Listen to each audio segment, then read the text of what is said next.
Welcome to The Real Deal, where we get real about what it takes to succeed. Whether it's wealth, health, relationships, or finding your purpose, we talk to the masters to uncover the secrets to defying the odds and creating your own rock star legacy. I'm Doug, and after working on multiple Grammy-winning records as an author, transformational speaker, and your personal translightenment coach, I'm committed to your growth and success. And now, here's the real deal. So, welcome to our illustrious conversation, The Real Deal on super privilege and honor for a couple of reasons, and I will get into it. But first, I want to introduce our illustrious, amazing guest. I always share this. This is so fun because I get to almost get as cool as you speaking. I model some of my vocal after your prowess, so forgive the intensity. All right, you're ready. Hey, I get it, baby. You got your charisma. You got to use it. Charisma, let's go. All right. Marshall, you used two words already that I like. Illustrious and prowess. Prowess, I can dig. I get that. Illustrious is usually like, I think of, flowing hair. So I'm fascinated. I'm growing it out. So it's, You look lovely. You look illustrious. or lustful, at least. Well, I got to have goals, right? Absolutely. All right. So Marshall Sylver, the Millionaire Maker, as the #1 leading expert on subconscious reprogramming and irresistible influence. For over 20 years, Sylver has entertained, educated, and transformed the lives of thousands of people. He is the author of Passion, Profit, and Power. Through infomercials has sold over 1 million copies of his personal development programs worldwide. In fact, his teachings on personal development have been main attribute to his worldwide acclaim. He has led training programs for IBM, Ford, KFC, and Pepsi, teaching the management of these leading corporations how to motivate employees while also teaching staff how to easily produce higher sales. Sylver has been named the Millionaire Maker and is one of the most sought-after keynote speakers to date. He has been invited to teach on other speakers' platforms, including Donald Trump, Robert Kiyosaki, Bill Clinton, Robert Allen, and many others. Through education, Sylver motivates people to take action in the present moment and change their lives in a positive way forever.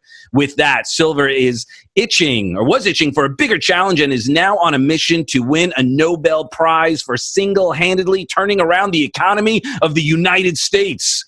With this mission in mind, Sylver has created a whole new curriculum as well as a business opportunity where his students are now able to profit up to 70% gross of each sale of his new programs. Certainty Inc., Sylver's latest masterpiece, is a coalition of individuals committed to help each other create abundance in their lives as well as help solve all of the world's financial challenges through education. Sylver has ventured into new medium to help educate people on subconscious reprogramming and persuasion and influence, the world of motion pictures. Sylver wrote, produced, and starred in the film Tranced, a movie designed to hypnotize the audience to interact and participate with the characters on screen. Currently, he is working on the finishing touches of the latest hypnosis movie, Tranced: The Experience, which will be released in the near future. Boom. Greatest introduction you've had all day. Well, you know what? That took an hour, so it was a nice show. It was good, yeah. Well, I could, was it? It wasn't 2 minutes because I was going to maybe grab your intro, which is awesome too, but I figured I'd have fun. I love doing that. I'm like an announcer in a second life. But I want to tell you I don't know if I had the chance to share this specifically, but early on in my transformation and getting like my life straight and like getting off drugs and like all sorts of crazy stuff, you and Tony Robbins were the two people, Passion, Profit, and Power, and the personal power. Personal power. Yeah, those were the two things that were my staples. I listened to religiously. Good. So thank you. And I love how these things come full circle, and the privilege to just be, kind of supporting the mission with you to change the world is beyond me. Doug, I'm very grateful too. It's funny to me because when I get an intro, I never know exactly how somebody's going to introduce me. And there is a bio floating around that is extremely old. And it's the one you just gave. And I wanted to clarify one thing. I've been on stage this year 51 years. I've been doing educational programs now for 35 years. And it's been a wild ride for me. I'm at my beach house. The crazy background you see behind me, the graffiti, is not the result of current circumstances. It is, I'm inside my beach house theater, which is right on the ocean in Southern California, a little town called Carlsbad, North County, San Diego. That's Carlsbad. Yeah, Carlsbad is just gorgeous, beautiful little city. I own a 300-seat theater in the middle of the village. It's a live performance theater where we put on shows. We put on a show called Kid Show.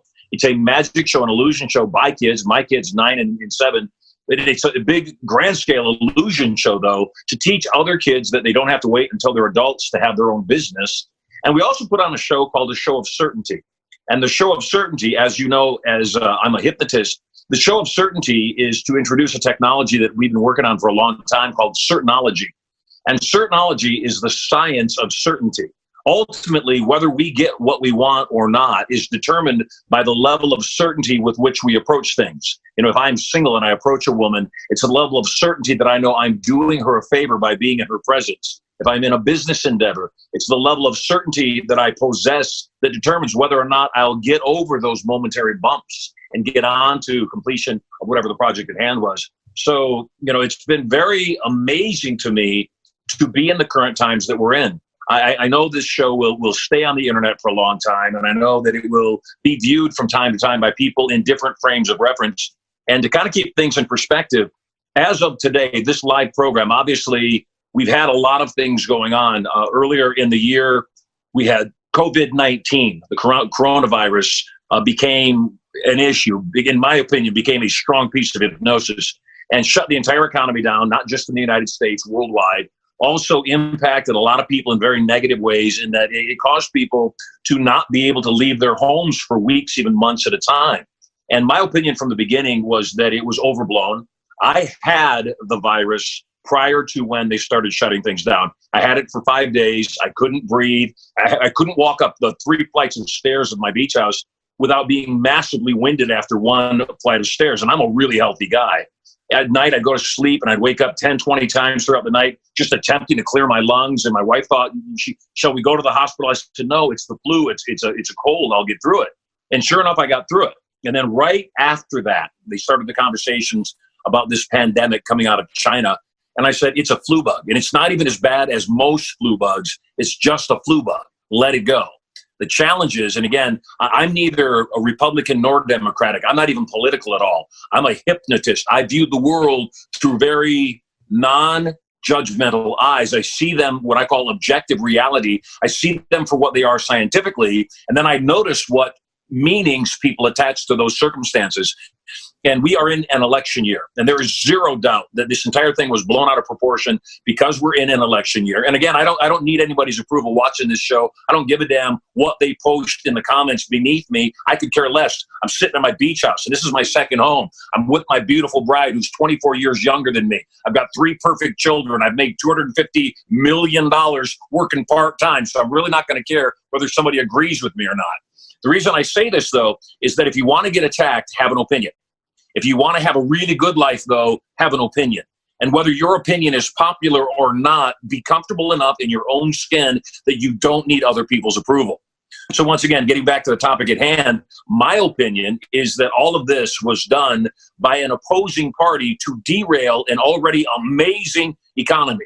There's not one person watching this right now who could argue that last February, beginning of March, we had an economy that was roaring.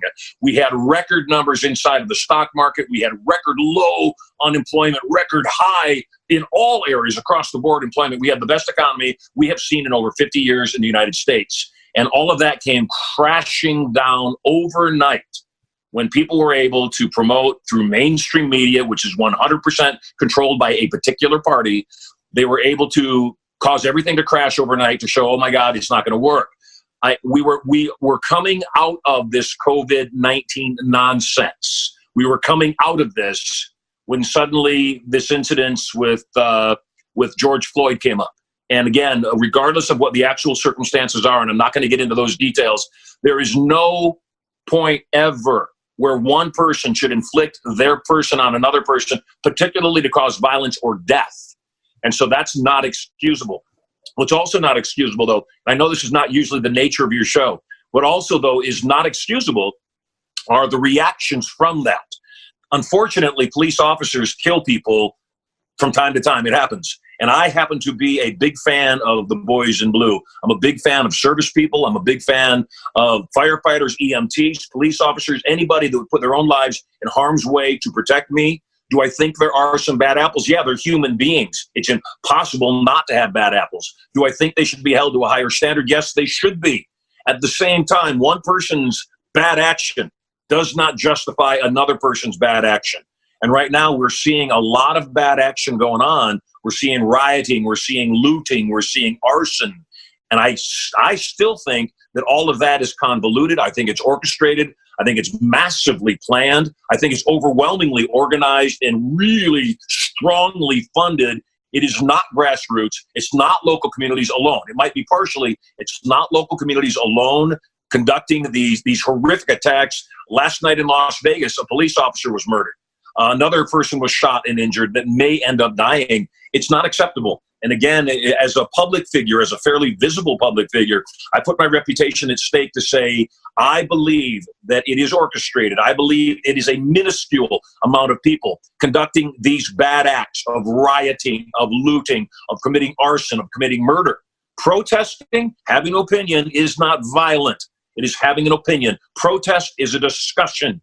We're not seeing discussions, we're seeing violence. Well, yeah, it's so true. I mean, the when this whole thing started also being, not to the level you've experienced or a level of hypnotism and NLP and all of that, mine, it's a little bit less, but I witnessed it the same way. This is trance-inducing. This is creating the same way when we hold events. What do? We hold really long events and create an environment so that we can influence someone to change their lives for the better, but we do it in a way that is a controlled environment that we have a little more access to their other than conscious. Take a bunch of people, lock them up, isolate them, don't give them, resources, and continually bombard them with information that is nothing but leading someone down a path of fear and frustration. It's only going to go one of two ways, either pissed or shut down and give up. And there's no doubt. And mainstream media these days has an agenda. It's massively biased, and it really has an outcome. It has something, an end that they want. It's not news anymore. It used to be that it was legally required that news be fair and balanced. It was legally required with very heavy consequence if it wasn't, that it be vetted, that it actually be the truth. And it's not anymore. It's pure hypnosis. It's pure manipulation. It's pure someone, some entity, some powers wanting you to respond in a specific way that I promise you is not for your good. It is not for your good. It's for their good. And that is, again, I'm not angry. I'm not angry. I love my life. Right. No, but I'm saying for the people who are, I experienced it too, where I'm not jumping out and screaming stuff, but I'm like, hey, can we look at things a little differently? Can I just ask a question? The only way I've survived my life is by the process of asking better questions. So when I would just say, something doesn't seem a whole lot, this doesn't make sense. I was playing racquetball the other day, right when the first day in Florida, when they shut it down, we had to play outside because they closed the gym. And a woman at the HOA, we have an outdoor court, or the court I was at, the woman of the HOA of the area comes over and screams at us because we were playing. And she's like, you're going to give me COVID. And we're like, where did the critical thinking go here? And by the way, why did you come over here? Because now we can. You're right. Exactly. And we understand that when people are in these intense states, they're not thinking clearly. Sure. But I actually see this also as addiction, right? Because people get addicted to the drama, to the chaos, to the news. It's called motion junkiness. Human beings are motion junkies. And when the human condition is such that they cannot create their own motion of uplift, what they do is they tend to crash their lives. And they crash their lives because they don't think it can be any better. And by crashing it, then they have an opportunity to grow it again. You know, I'm here in Carlsbad, and I've been watching the news, and I've been watching a lot of the protests and the riots. And usually it starts off as a protest and ends up as a riot. And what's fascinating to me is you can see a very distinct shift in the actual bodies, people that are at these events. While the protest is going on, while the conversation is occurring, it's one group of people, and they're well-mannered, and they speak well, and they're kind, and they're having an actual conversation. And then it looks like an invasion. It looks like a swarm of people coming in. And unfortunately, a lot of these people are younger people. They're in their early 20s is what it looks like to me. And they just seem just angry. It's not like they're looking for change. It's that they're looking for trouble. They're looking for motion. They're looking for a fight. I'm watching these windows getting smashed in. And I have seen more car windows, more store windows smashed in by the end of a skateboard than any other object I've seen. And again, I don't fault anybody that rides skateboards. I used to ride skateboards when I was younger.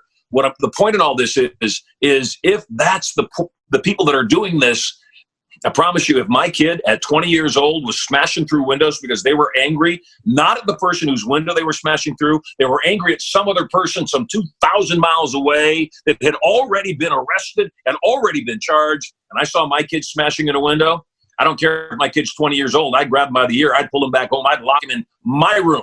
Right. I'd say, you are not leaving this room until you have a plan to pay that poor businessman back for the damage you did to their business and the damage you did to their property. How are you going to take care of it?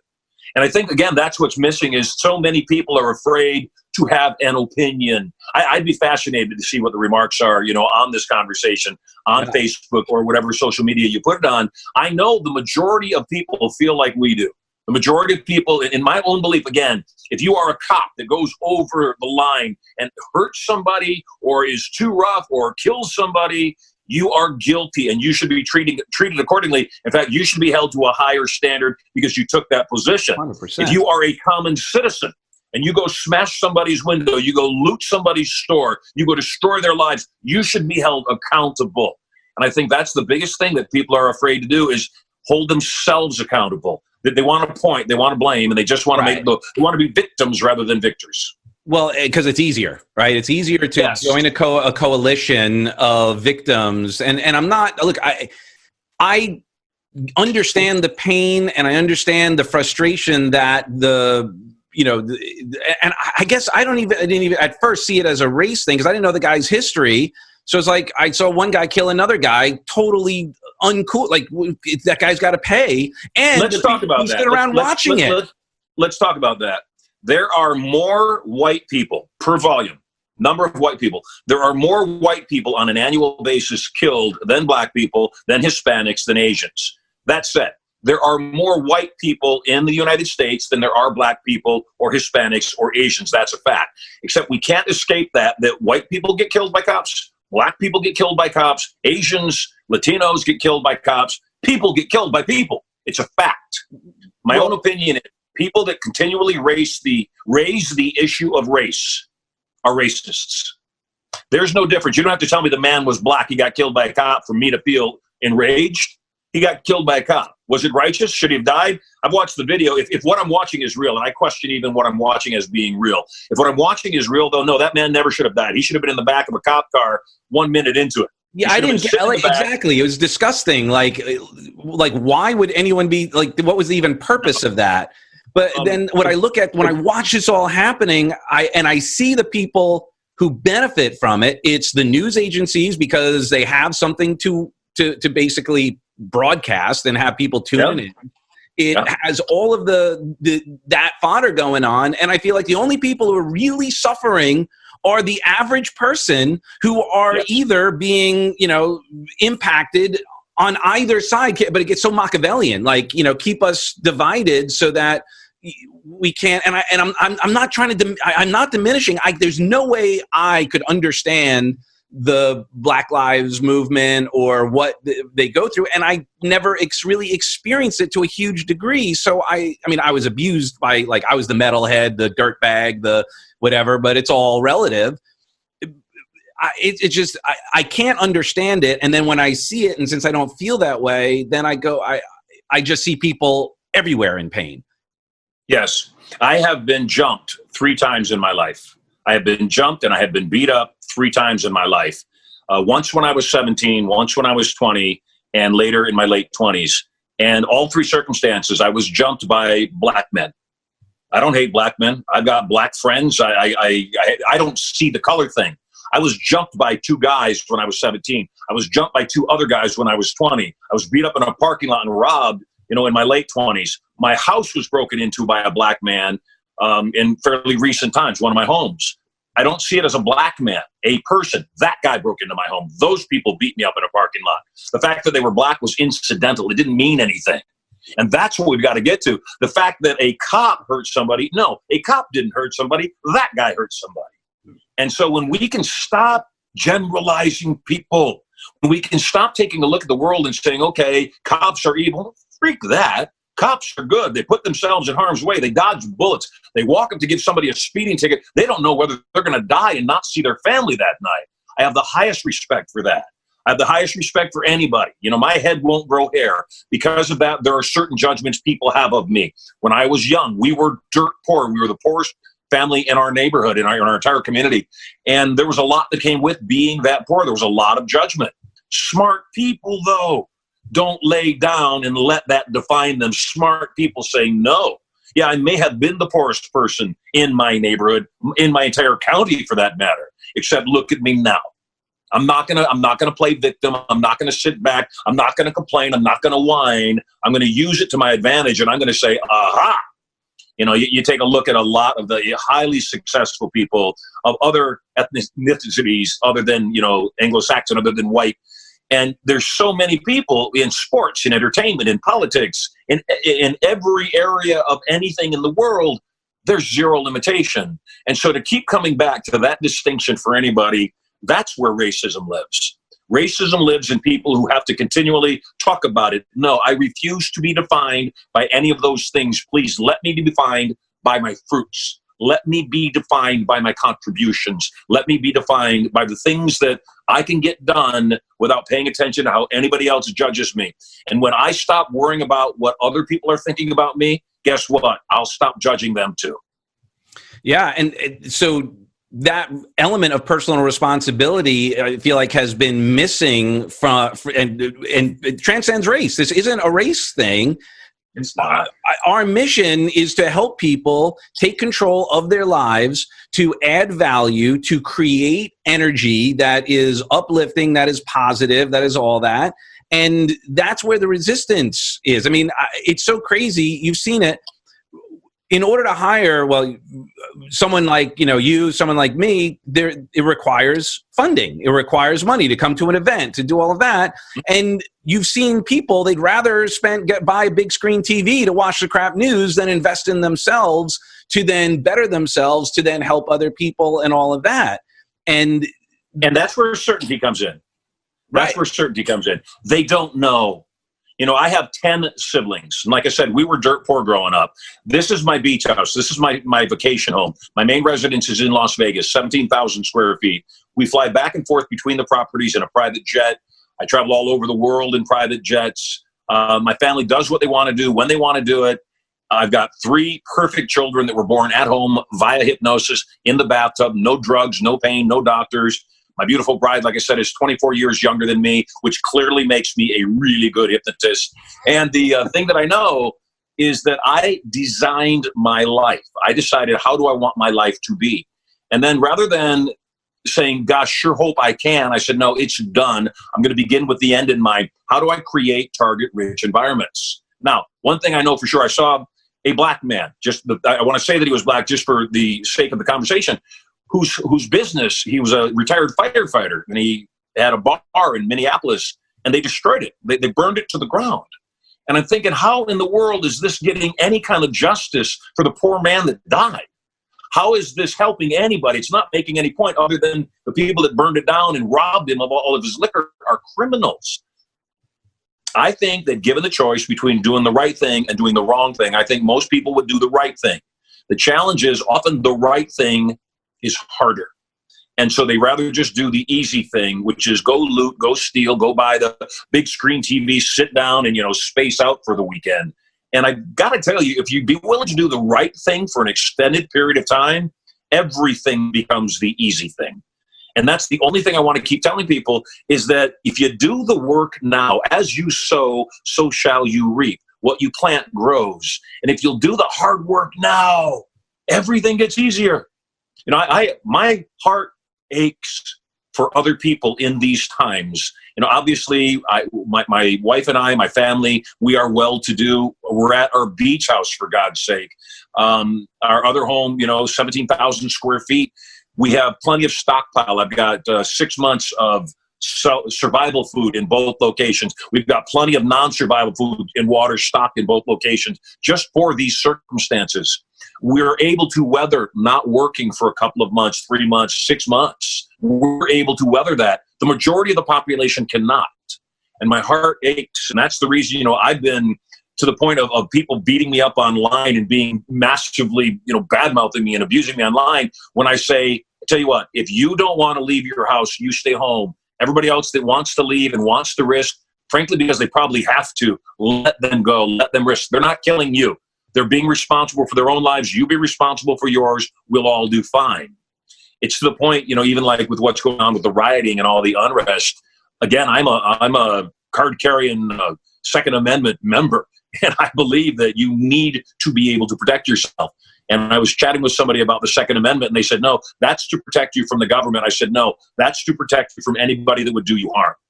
And they should have the same right. And if we all know we're equal, if the guy that I saw beating up this 64-year-old woman with a 2x4 knew that she was his size, his strength, and she had a 2x4 in her hand too, he never would have whacked her. He never would have hit her. Yeah. And again, it just comes down to that thing that my heart aches. I love people, all people. And I come from a place of believing that there is enough for all of us. And when we get along, when we refuse to let mainstream media, the powers that be, the deep state, there I've said it, when we refuse to let the people that would manipulate our brains cause us division, cause us to think of each other as enemies, we'll all get along. And we won't allow them to create this with us. All of us collectively, white, black, Hispanic, Asian, we'll all come together. We'll go not after cops in general, not after the government in general. We'll go after the guy in general. And we'll say, no, that guy needs to be brought to justice. That guy needs to face up to his actions. That's all. Because all the rest of it is just contrived. All the rest of it is hypnosis. So how do we, because I have this conversation with Heidi, my wife, and just like I posted the other day, like what questions could we be asking right now that would lead us to answers that would cause some healing? And, there was some, interesting responses like, now's not the time or whatever. And I'm like, well, how will we know it is the time? How do we measure even what you want? And then how do we interrupt the patterns right now? Because it feels like an out of control party right now. It is an out of control party. And part of it is sane people saying this is out of control and unacceptable. That's where it starts. It's us having this conversation, me, you, anybody that is willing to put their reputation, and I don't even mean that, their brand is probably more appropriate, to put their ability to earn a living at risk by saying the truth. There's people watching this, I guarantee you, that might have been my customers, that might have come to my seminars, that might have read my books or bought my tapes or invested money that my kids could have utilized to have a dinner, that won't buy from me now. I get that. I understand that. Except I refuse to hide my truth under a bushel. I'd rather they knew who I was and didn't like me than like me for somebody I was not.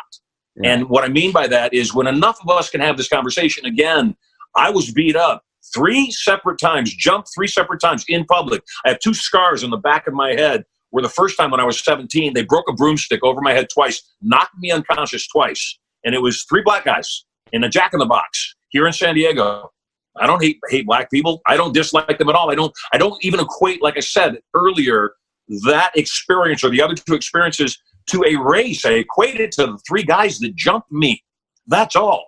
And so that's the first thing we've got to do is we've got to stop being global. What's global? All people or all cops or all blacks or all whites. We've got to stop being global. First thing we've got to do is be specific. No, that guy, those guys, that person.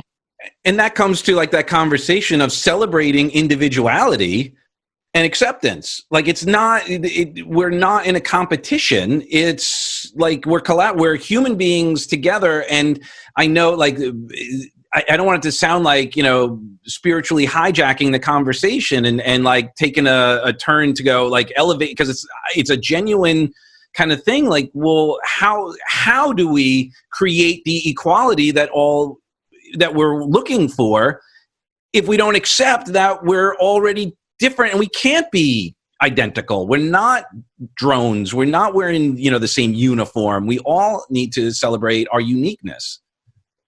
I had to go from my beach house to my theater in the middle of the village today, not this theater in the house, to my 300-seat theater. And en route, I pulled up to a stoplight and there was a cop car beside me. And I motioned for him to roll the window down. And I said, I wanted to tell you, thank you for doing your job. I am grateful. I'm on your side. And he said, wow, thank you so much. That means a lot to me. Yeah. And he was genuine about it. He rolled the window up and I'm driving along and I come up to another stoplight and there is a black couple standing on the corner getting ready to cross the street.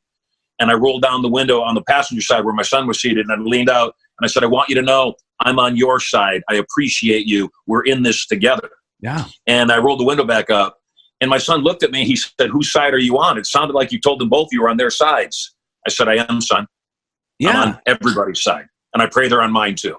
And so I think that, again, it's the ability to not see the distinction. That's why I think anybody that continually brings up race, and again, somebody that's stuck in that mindset, in that conversation, is go, you don't know what it feels like to be in my position. You're right, I don't. You don't know what it feels like to be in my position either. We don't know each other fully. I get that. I surrender to that. The fact of the matter is, the more you point out the distinction, the more I'll see it. And I don't want to see it. I'd rather I just saw you as another human being. And we've got to keep coming back to that conversation. And the challenge with that, though, is that doesn't allow people that seek to be victims their victimhood. The people that are unwilling to do the work. I earned this. Nobody handed me my beach house. Nobody handed me my Rolls Royce or my private jet, or the fact that, yes, I can survive for many months in the most horrible of circumstances that unfortunately and heartbreakingly other people are being devastated by. I get all that. Except I did the hard work during the hard times so that during the hard times that continued, it would be easier for me. And so, well, again, I'm not tooting my horn or being arrogant about it. What I'm seeking to do is inspire other people to say, okay, how do I never let this happen to me again? How do I never end up in this circumstance again? I think some people go out at night, during these times, and their intention is to wreak havoc. Their intention is to get a free pair of Michael Jordans, or break some glass, or start a fire, or maybe even kill somebody. There are people like that. I believe the vast majority of people, though, go out with good intentions. I'm going to voice my opinion. I pray that we're finally heard. I pray that cops pay more attention, or whatever, and that some things just escalate and they find themselves in a bad place. And so the other thing that I would say is pay attention to what your small steps are doing. Pay attention to what your little actions are progressing toward. And if they're not setting you up for something even better, take another look at them and maybe take a small step in the other direction. Yes, thank you. I mean, and that's the thing. I wish people would do more of that, more critical thinking on how their actions are going to impact the ecology. How's it going to impact their soul, their spirit even? And is it doing something like, again, it looks like addiction to me. And my wife also, sees it as like being in an abused family, and that there's abuse coming and it's like perpetuating itself. And again, I see it more like right now, there are people who are benefiting and they're triangulating and pitting the kids against each other so that they can go off and whatever they're doing and not to go down, because who knows, but they're not suffering the way the average person is right now. They're in fact benefiting from it. Yeah, let's go a little deeper down the rabbit hole on that topic. They're benefiting from it. All the politicians that massively promoted stay at home, social distance, wear a mask, all of them during that time, and they said, no, you can't open your business. Every single one of these people got a paycheck. Every single one of these people benefited during those times. They advanced. The Nancy Pelosi's of the world and the people that were pushing for things inside of an assistance bill that had zero to do with the current circumstance, whether it was funding the Kennedy, Entertainment's Music Center, whether it was any number of things, they benefited. And I guarantee you there's slush funds that they're personally benefiting from. I would agree. Here's the one thing that we can do to help combat all of that. We can get along, because you cannot control a certain person. A certain person says, no matter how much they're insulted, no matter how much you attack them, no matter how many times you slap them on the cheek, they turn the other cheek, they say, ultimately, you can't hurt me. Ultimately, you have no power here. Ultimately, I am certain of the truth, and I refuse to fall into your hypnosis and believe that this world is limited. Even though this is not where I would have it be right now, ultimately everything is going to turn out just fine. And my black neighbor and my Asian neighbor and my Latino neighbor, we all get along. We all love each other. We all have each other's backs. No matter what you say to try to divide us, we are not dividing. In fact, we're uniting against you. And when we come together as people that would not be divided by those that would divide us, and I'm talking about not everybody, just like not all cops are bad. In fact, the majority are really good. The majority of politicians are bad. The majority of politicians are corrupt. Yeah, my grandfather had the old saying, which I'm sure you've heard. Politicians are like diapers; they should be changed and often for the same reason. And yes. the challenge is I believe that term limits should be in place always. Across the board, absolutely. Yeah, they're going to be any lawmaking, any guidelines, any regulations, they're going to have to actually live when they leave. So they'd actually be more interested in the average person's experience of life rather than their illusion. Because I think, I think there are a lot of people who get into politics with a good heart, that they want to make a difference. They want to. And the system itself is corruptive. Because then they go, the only way you can stay in power to make a difference is to, you got to do a little bit of this. You got to eat your first pizza out of the dumpster. You got to eat and then the next thing you know, it becomes their new normal. They know it exists because they've gone down a different path. And this is not partisan. This is all politicians. I agree. And I don't agree with the last one. And I said this. I said most cops are good across the board. I know too many police officers to not believe most of them are good. Are some bad? Absolutely. Yeah. Most people are good. That exception said, my experience has been, because I've also consulted, interacted with, and been friends with many politicians, most politicians are corrupt. And Doug, you're 1,000% correct. It's the system. It massively rewards corruption. And it's one of the few areas that it blatantly, massively rewards corruption. And so you've got certain people. You've got the... without naming specific people, because no matter who I name, they're going to say, oh, that person's corrupt. And you've got certain people who are clearly in integrity, clearly working in our benefit, clearly thinking out for the common person. And they end up getting the short end of the stick from the majority of people. Why? Because they don't want them to be there. They don't want the corruption exposed. This week, while all of the riots are going on, a lot of people don't realize there's some very important court cases being heard. There's some very important things being uncovered during this week that's not on mainstream media. I have a belief that one of the reasons we're going through all of this drama right now is to be sure that stuff doesn't see the light of day. We've got some very important court cases regarding some very high-level people inside of the government that are happening right now that will reveal the truth, and the truth will set us free.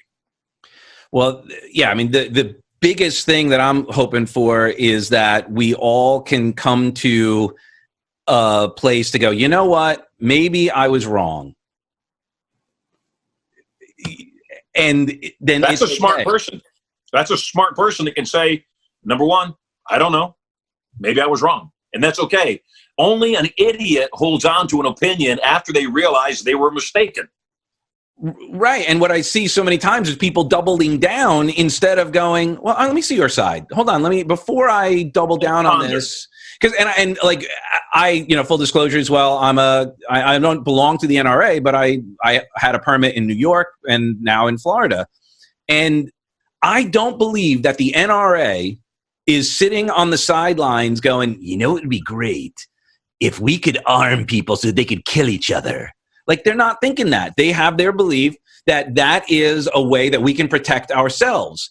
Now, by the same token, not politicians, but the average person who's anti-gun, I don't believe they're thinking, you know, it'd be great if we could make sure that the people who carry guns don't have them so we could control them.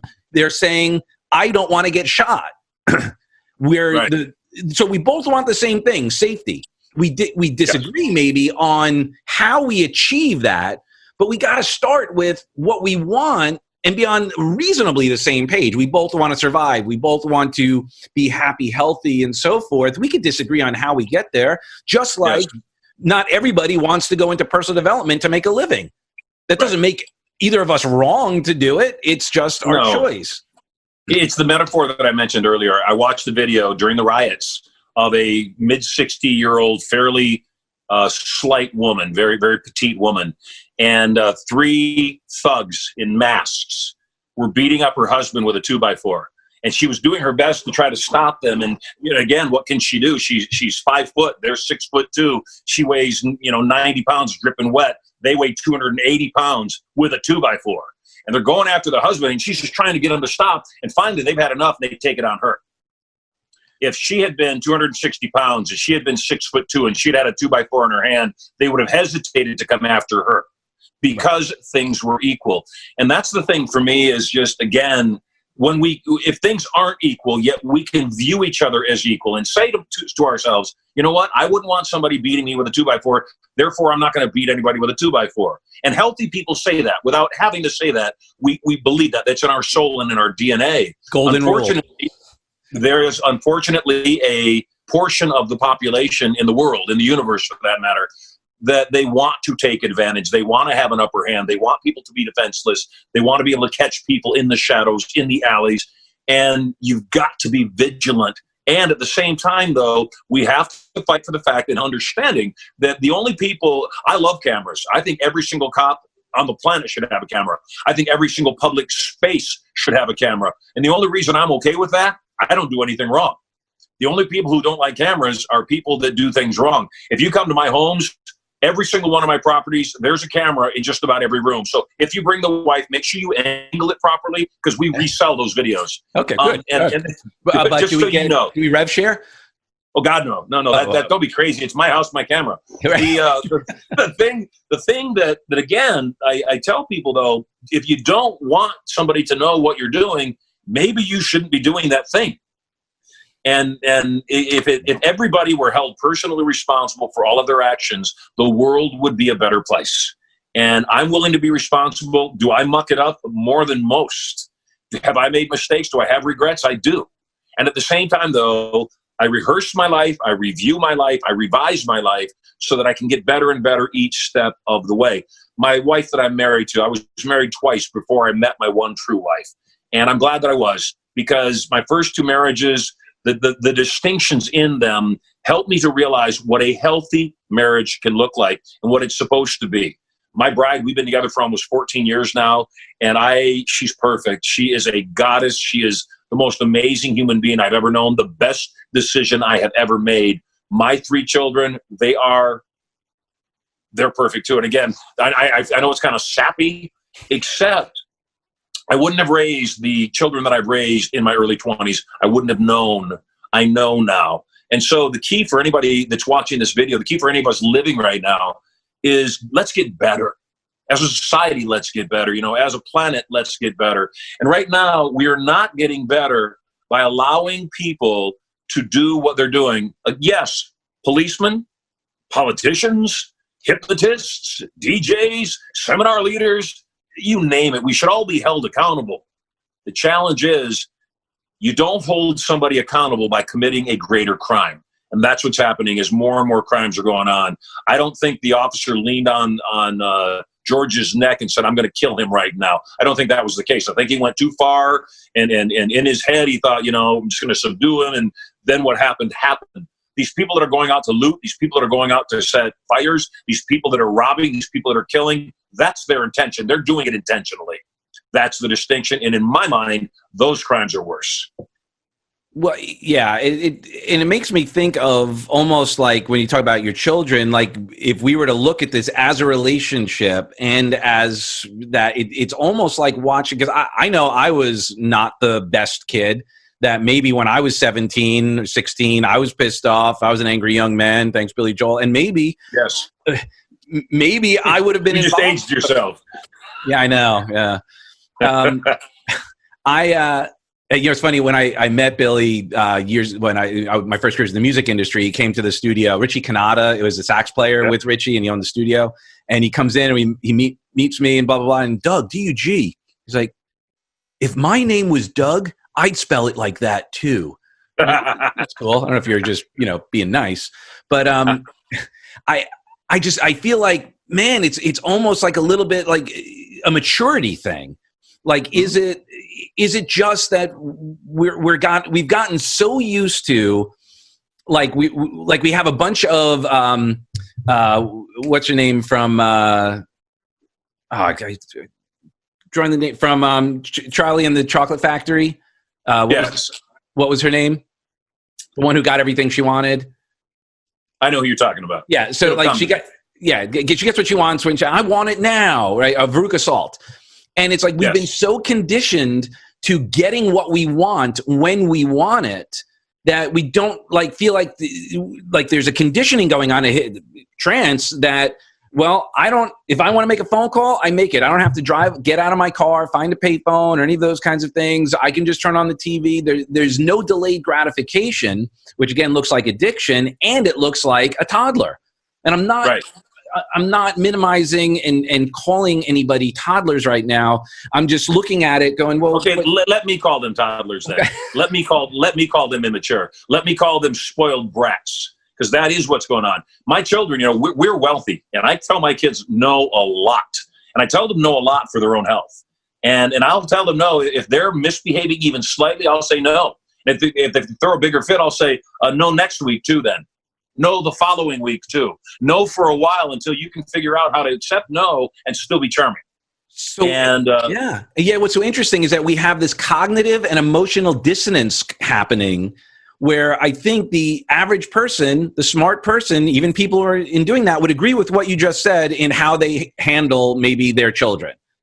But then when they pull it out and go, okay, well, now let's look at it more macroly and how that shows up, go, no, well, I never do that in this situation. Well, but how is it different?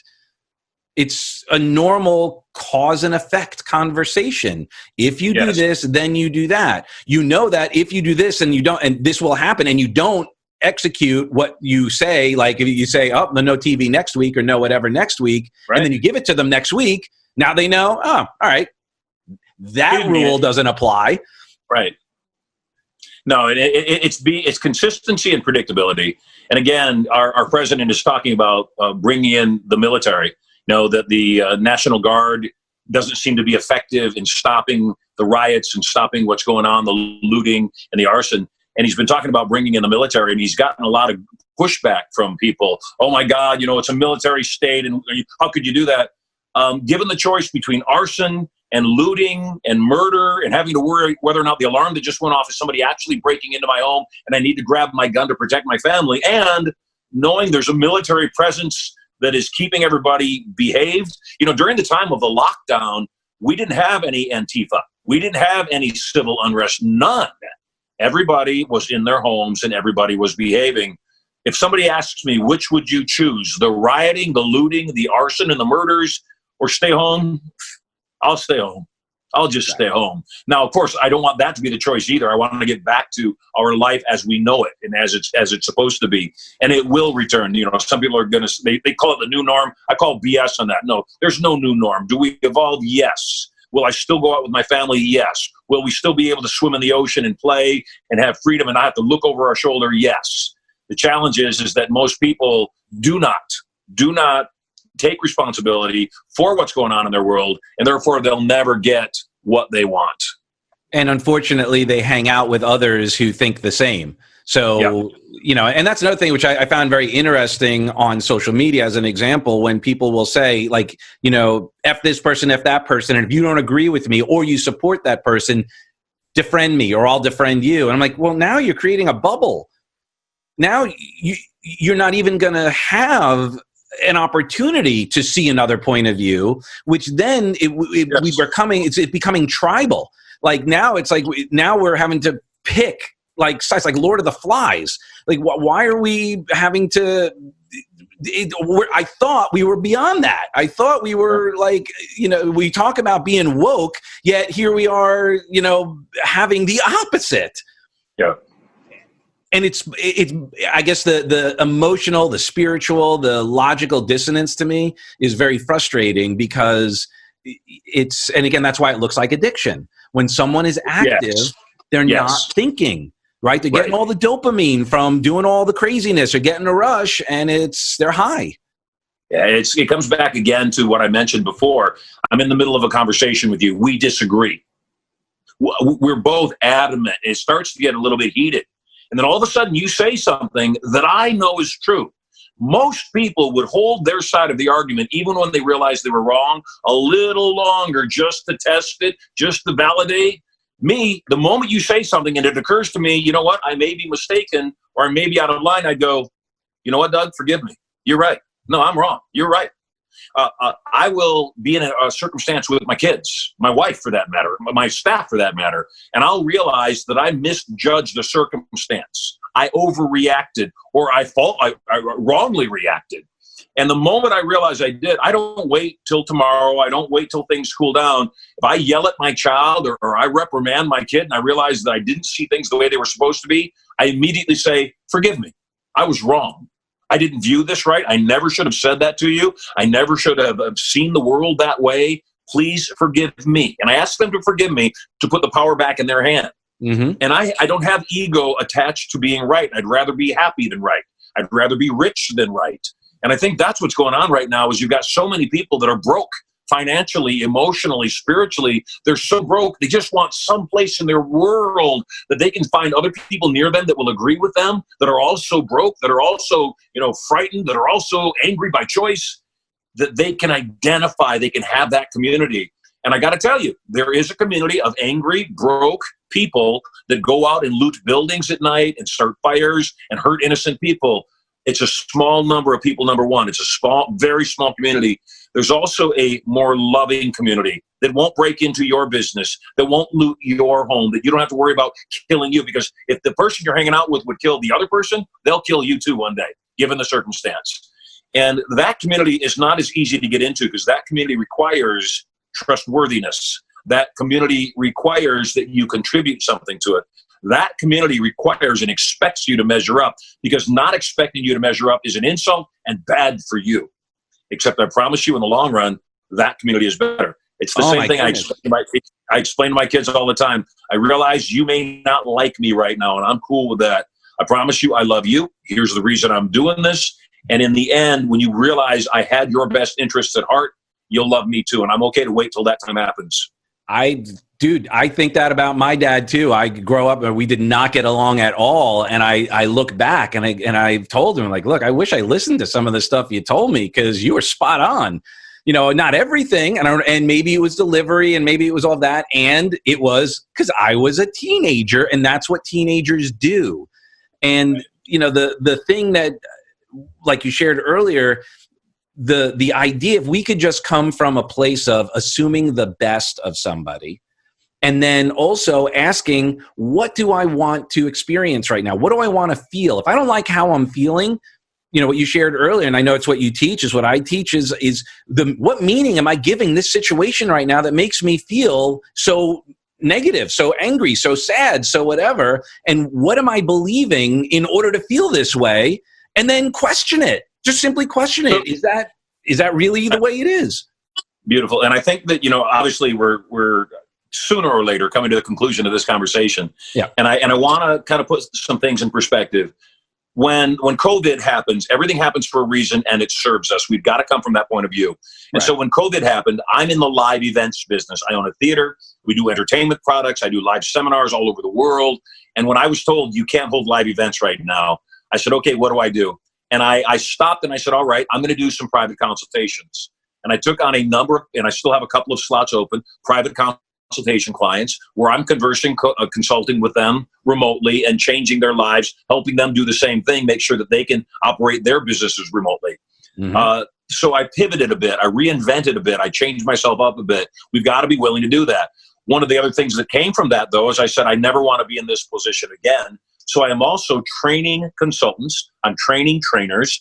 I have a very large database. I've got a big brand. I have way more people that ask me to coach them and consult them personally than I could ever handle myself. And so I'm now giving clients to the people that I'm coaching and training and assisting in being, business coaches and development coaches. So that's a great thing.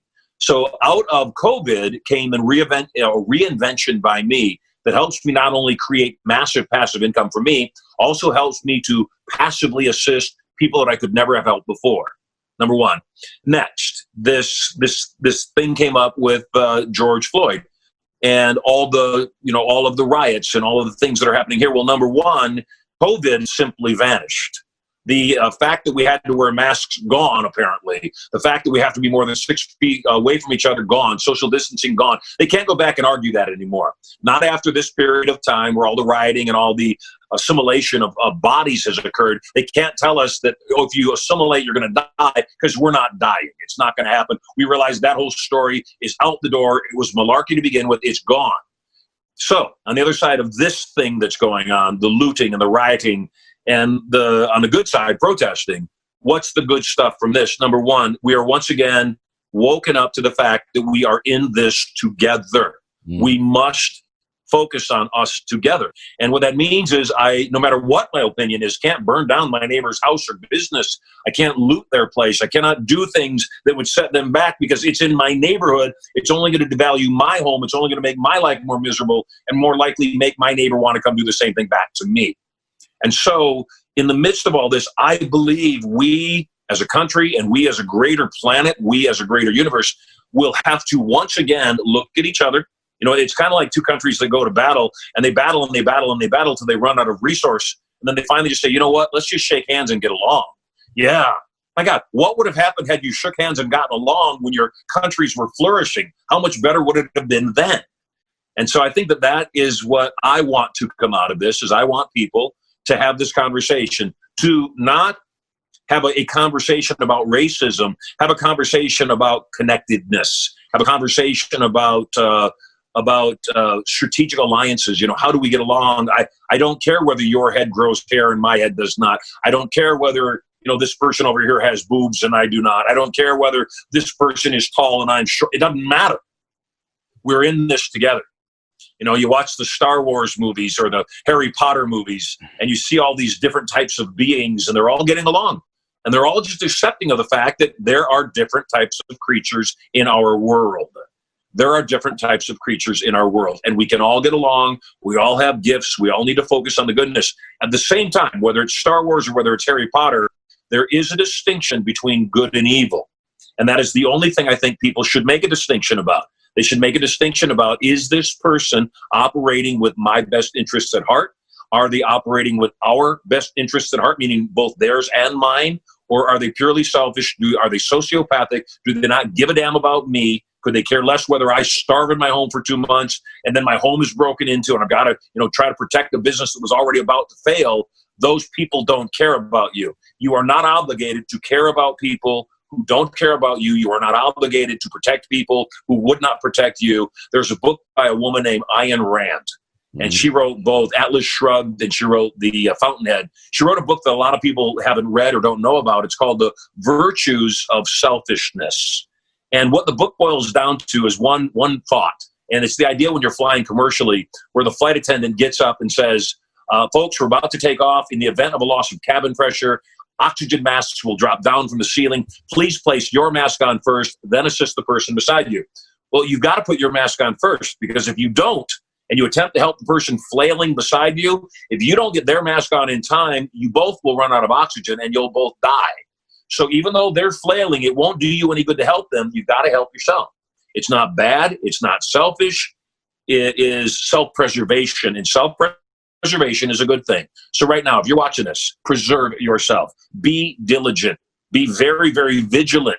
Make sure you're looking around you. Make sure you're paying attention to what's happening. If you live in a place where you're allowed to bear arms, bear arms. If you live in a place where you are not allowed to bear arms, you should move. Make sure that you can, if you can, a storehouse of water in particular. Water is the most valuable asset on the planet.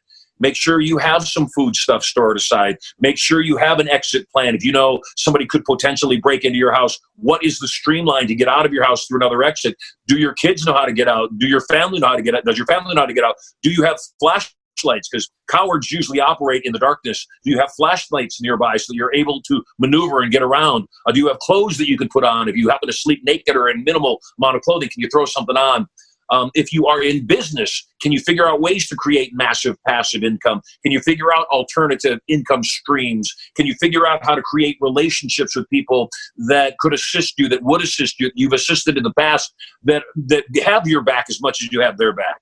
Because when you start planting all of these seeds at once, you start living in a place of certainty rather than a place of doubt. Certainty comes from love.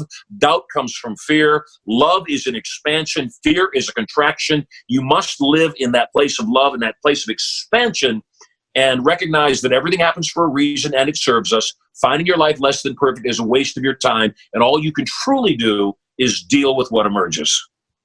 Amen, brother. And I love that, we're kind of ending on a love note, because ultimately, that similar to what you just shared about the mask, you got to love yourself so that you can love others. You cannot give what you don't have. So if you're not able to fully accept who you are and who you aren't, which is, I mean, that's part of the challenge as well. I think some people, they lament maybe the fact that they didn't have the ideal experience they either would have liked or what have you, and then it becomes a self-inflicted victimhood because it's nothing you could have done anyway because it didn't happen. It wasn't that way. No, I wish I had met my wife, when I was in my mid-20s. I wish that I had started on that romance that much earlier. The challenge was, if I had met her when I was in my mid-20s, I would have been arrested because she would have been free. So there's that too. I wish that I had been born into a wealthy family. I wish that I hadn't been, born into a household that had no running water and no electricity and no phone, 10 siblings. I wish that it had been easier. It hadn't been a struggle like that, except I don't know that my life would have ended up where it is now in bliss. I might have ended up dead. I might have ended up overdosing on drugs. I might have ended up, being this horrible human being because I just didn't realize how the world really was. So, wishing your life were different than it is won't help you. You must appreciate where you are now, because where you're at later will be where you're at now then. And I think that's the biggest thing, is that so many people do not live in Satori. They live in the past. They live in depression. They live in the future. They live in an anxiety of what might happen that may not happen. And even if it does happen, may actually be good for you. And they just don't know how to live in the present moment. So that said, Doug, it has been my great pleasure and honor to be in this present moment with you. I've enjoyed your company. I've appreciated you having me on your program. And I look forward to the potential of being on your program again in the future. Absolutely. Well, I would love to do some events with you when things open up, because that same thing, with me, all my gigs for a bit, but we're just starting to get back open. Just quickly, side note, I believe that theater that you're in Carlsbad, at the end of that road, is there like three or four duplexes, attached housing at the end of the road?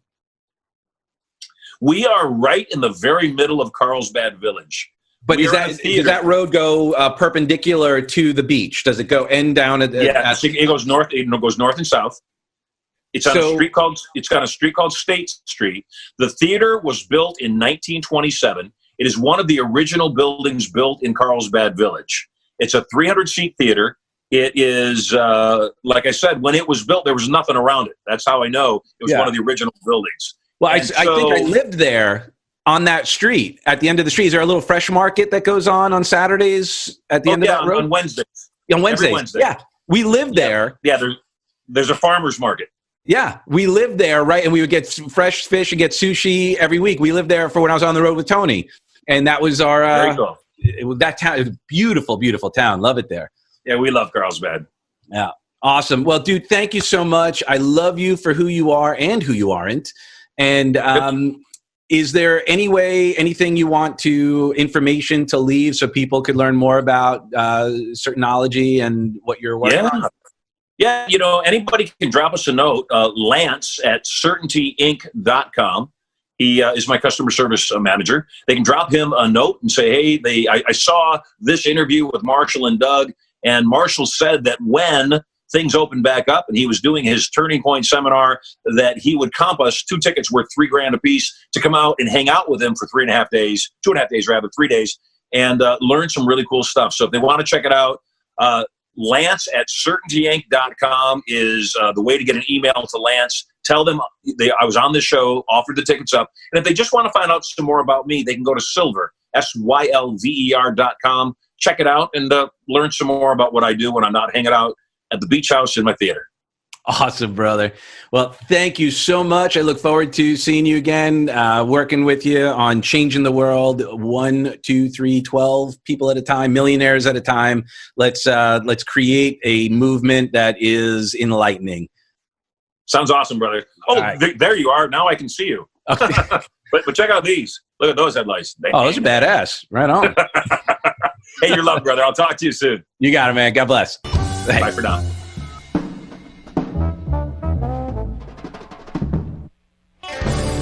Thank you so much for stopping by and hanging with us. And remember to subscribe wherever you listen to your podcasts right here. And we look forward to serving you even more. Remember, download your free guided hypnotic meditation at guidedhypnotic.com.